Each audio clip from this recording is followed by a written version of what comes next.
الحمدللہ رب العالمین والصلاة والسلام علی سید المرسلین اما بعد فاعوذ باللہ من الشیطان الرجیم بسم اللہ الرحمن الرحیم الصلاة والسلام علیک یا رسول اللہ وعلی آلک و اصحابک یا حبیب اللہ الصلاة والسلام علیک یا نبی اللہ وعلی آلک و اصحابک یا نور اللہ۔ الحمدللہ ہمارے 4th لیول توقید کورس کا سلسلہ جاری ہے اور اس میں ہمارا توضیح الافلاک کا باب چل رہا ہے، اور توضیح الافلاک سے آج کی جو ہماری کلاس ہے وہ ہے افلاک۔ اب افلاک کا باب شروع ہو رہا ہے، پہلا باب۔ تو اس کے اندر آج ہم افلاک کی بحث پڑھیں گے، اور ساتھ میں یہ کہ آج ہی ہم دوائر کی بحث بھی ہماری شروع ہوگی، اور اس میں سے انشاءاللہ عز و جل چندہ ہم دوائر بھی پڑھیں گے۔ تو آئیے ہم اپنی کلاس شروع کرتے ہیں۔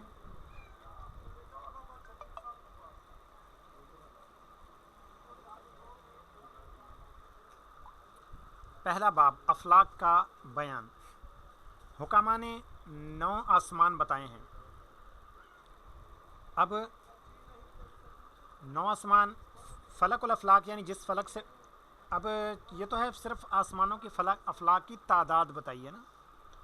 اب اس کی پھر اقسام ہیں افلاک کی۔ ایک تو ہے فلک الافلاک، یعنی جس فلک سے اوپر کوئی آسمان نہیں، سب آسمانوں سے اوپر جو آسمان ہے مین، وہ فلک الافلاک ہے۔ اس فلک میں کوئی ستارہ نہیں، اس لیے اس فلک کو فلک اطلس کہتے ہیں۔ فلک الافلاک کے نیچے فلک ثوابت ہے، یعنی جس فلک میں ایسے ستارے ہیں جن کی حرکت ذاتیہ نہایت سست ہے، اتنی کہ حکماء متقدمین کو ان کی حرکت کا علم نہ ہوا۔ یعنی اگر حکماء متقدمین کی کتابیں پڑھیں تو ان کے اندر یہی آتا ہے کہ یہ ان کے اندر جو ستارے ہیں ان کی کوئی ذاتی حرکت نہیں، وہ کہ فرماتے، وہ کہتے ہیں کہ جو فلک کی حرکت ہے یہی حرکت ہے۔ اب اس کے اندر بھی ہمارے علماء یعنی علماء اسلام ان کا بھی اس میں اختلاف ہے کئی اس طرح کی چیزوں کے بارے میں۔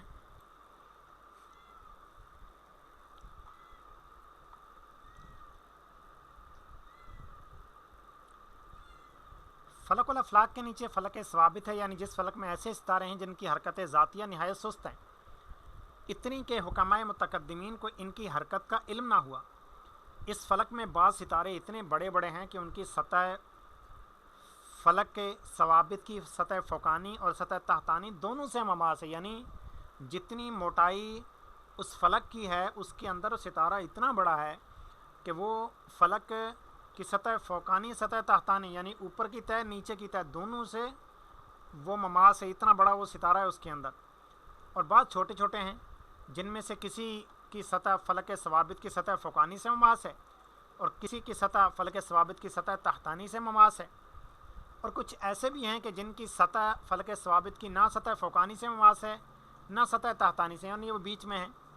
فلک ثوابت کا دوسرا نام فلک البروج بھی ہے، اور اس فلک کو سماء الرؤیا اور اقلیم الرؤیا بھی کہتے ہیں۔ فلک ثوابت کے نیچے فلک زحل ہے۔ فلک زحل کے سخن میں ایک دوسرا فلک بھی ہے جو حامل تدویر ہے،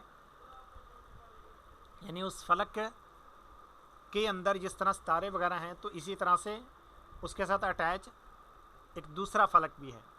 حامل تدویر کے سخن میں تدویر زحل ہے، اور تدویر زحل میں زحل ہے، یعنی زحل سیارہ۔ فلک زحل میں ایک نال حامل تدویر کو حاوی ہے، اور حامل تدویر دوسرے نال کو حاوی ہے۔ جو نال حامل تدویر کو حاوی ہے اسے متمم حاوی کہتے ہیں، اور جس نال کو حامل تدویر حاوی ہے اس کو متمم محوی کہتے ہیں۔ حامل تدویر کی فوقانی سطح فلک زحل کی فوقانی سطح سے ایک نقطہ پر مماس ہے جو اوج زحل ہے۔ اوج زحل ہے یعنی زحل کا وہ حصہ جو اس کے مرکز سے یوں کہیے کہ زیادہ فاصلے پر کہہ لیں یا زیادہ دوری پر کہہ لیں، جو حدید زحل ہے کیونکہ یہ بالکل ان کے جو دائرے بنتے ہیں افلاک کے یہ بالکل گول نہیں بنتے، یہ کچھ بیضوی ٹائپ بنتے ہیں، اور بالکل سینٹر ان کا بالکل مرکز ایک نہیں رہتا بعض اوقات، تو جو سینٹر سے زیادہ دوری ہوتی ہے اس کو کہتے ہیں اوج، جو سب سے کم دوری ہوتی ہے اس کو کہتے ہیں حدید۔ ایک نقطہ پر مماس ہے جو حدید زحل ہے، فلک زحل کے نیچے فلک مشتری ہے، اور اس کی شکل بعینہ ہی فلک زحل کی طرح ہے۔ فلک مشتری کے نیچے فلک مریخ ہے، اور اس کی شکل بھی بعینی فلک زحل کی طرح ہے۔ فلک مریخ کے نیچے فلک شمس ہے، فلک شمس کے سخن میں بھی ایک دوسرا فلک ہے جس کی فوقانی سطح فلک شمس کی فوقانی سطح سے ایک نقطہ پر مماس ہے جو اوج شمس ہے، اور اس کی تحتانی سطح فلک شمس کی تحتانی سطح سے ایک نقطہ پر مماس ہے جو حدید شمس ہے۔ فلک شمس میں جو دوسرا فلک ہے اس میں شمس ہے۔ فلک زحل اور فلک شمس میں صرف اتنا فرق ہے کہ زحل تدویر میں ہے اور شمس تدویر میں نہیں ہے۔ فلک شمس کے نیچے فلک زہرہ ہے، اور اس کی شکل بھی بعینہ ہی فلک زحل کی طرح ہے، یعنی فلک زہرہ، فلک مریخ، فلک مشتری، فلک زحل، یہ چار افلاک کی شکلیں ایک سی ہیں۔ فلک شمس، فلک عطارد اور فلک قمر کی شکلیں جدا جدا ہیں۔ فلک زہرہ کے نیچے فلک عطارد ہے، فلک عطارد کے سخن میں ایک دوسرا فلک ہے جو مدیر ہے، اور مدیر کے سخن میں ایک تیسرا فلک ہے جو حامل تدویر ہے، اور حامل تدویر کے سخن میں تدویر عطارد ہے، اور تدویر عطارد میں عطارد ہے۔ فلک عطارد کے نیچے فلک قمر ہے،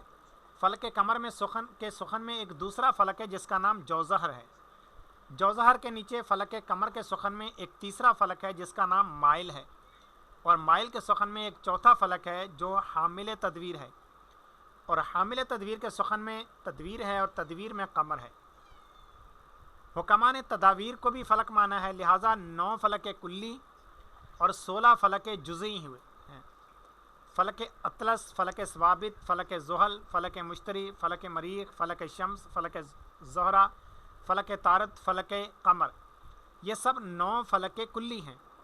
6 تداویر، 6 حوامل تداویر، مدیر عطارد، جوزہر، مائل، اور ایک وہ فلک جس میں شمس مرکوز ہے، یہ سب 16 فلک جزئی ہیں۔ فائدہ: ہر فلک کلی کا مرکز عالم ہے، یعنی جو فلک جزئی ہو اس کی بات نہیں کر رہے، فلک کلی کی بات کر رہے ہیں۔ فلک کلی جو ہے اس کا جو مرکز ہے وہ مرکز عالم ہے، اور مرکز عالم کون سا ہے؟ ہمارے علماء نے جس کو مانا تو زمین کا جو بالکل مرکز ہے یہ مرکز عالم ہے۔ جوزہر اور مائل کا مرکز بھی مرکز عالم ہے، اور 8 افلاک کا مرکز عالم سے ہٹا ہوا ہے۔ 6 حوامل تدویر، مدیر عطارد اور شمس کا فلک جزئی، اس لیے ان 8 کو خارج المرکز کہتے ہیں۔ تدویر کا مرکز بھی مرکز عالم سے ہٹا ہوا ہے، لیکن اس کو خارج المرکز نہیں کہتے۔ تنبیہ: قرآن مجید میں صرف 7 آسمانوں کا ذکر ہے، لیکن اس میں یہ نہیں بتایا کہ آسمانوں کے سخن میں یہ چاند، سورج اور ستارے مرکوز ہیں، جس طرح کے حکماء کا قول ہے، اور آج کل کی جدید تحقیقات حکماء متقدمین کے اقوال کی تکذیب کرتی ہیں۔ واللہ تعالی اعلم بحقیقت الحال وهو العلیم العلام المتعال، وهذه صور افلاک الکواکب بحسب تسطیح عند الحکماء۔ اب یہ دیکھیے، جو ابھی ہم نے فلک ثوابت، فلک کلی وغیرہ یہ پڑھ آئے ہیں، اس کی شکلیں یہاں پر یہ بنائی ہوئی ہیں، ان کے پڑھ سکتے ہیں۔ دیکھیے فلک عطارد، اس میں دیکھیے عطارد جو ہے اس کے اندر نہیں بلکہ اس کے اندر جو دوسرا فلک ہے اس کے اندر ہے، حمل تدویر کے اندر،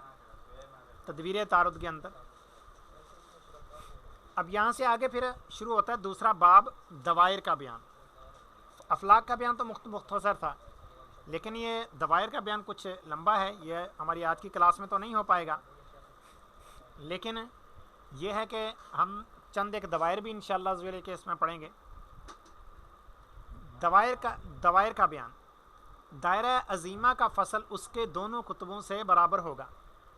اور دائرہ صغیرہ کا فصل اس کے ایک قطب سے کم اور دوسرے قطب سے زیادہ ہوگا۔